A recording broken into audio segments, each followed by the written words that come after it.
Selamat datang saudara-saudari. Kita belajar mengenai ciri dalam jalan penyelamatan. Kita sudah belajar sedari bahawa kita adalah orang yang berdosa, nombor 1. Nombor 2 adalah kita mesti benar-benar menyesal dan bertaubat. Hari ini kita mau belajar, kita mesti akui dosa kita kepada Tuhan. Dalam ayat Tuhan, Amsal 28 ayat 13. Amsal babak 28 ayat 13 berkata, sesiapa menyembunyikan dosanya tidak akan berjaya dalam hidupnya.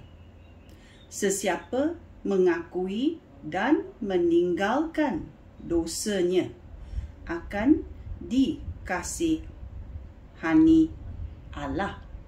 Ya, akan dikasihani Allah. Oleh itu, bila kita mengakui dosa kita, kita mesti meninggalkan dosa itu.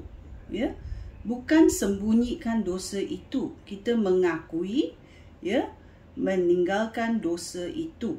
Ya, iaitu bermakna bila kita ada dosa, kita masuk dalam kegelapan. Tiada orang tahu, tiada orang lihat.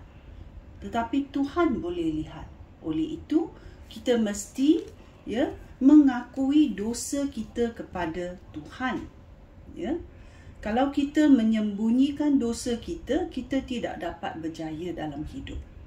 Sesiapa mengakui dan meninggalkan dosanya akan dikasihani Allah. Ya. Ada juga lagi satu ayat Tuhan yang berkata dalam 1 Yohanes babak 1 ayat 9. Jika kita mengakui dosa kita kepada Allah, Allah akan menepati janjinya dan mengampunkan dosa kita dan membersihkan kita daripada segala perbuatan yang salah. Ya, bagaimana dia mencuci dosa kita? Ya, dia mencuci dosa kita dengan darah Yesus.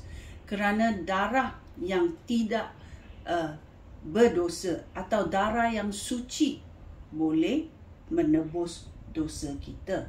Oleh itu, Allah memanggil Yesus Kristus datang sebagai manusia, supaya dia boleh mati di kayu salib, curahkan darahnya untuk menebus dosa kita, dan pada hari ketiga dia dibangkitkan.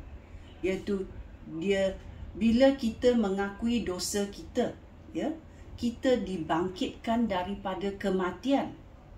Itulah mengapa kita harus mengakui dosa kita kepada Tuhan.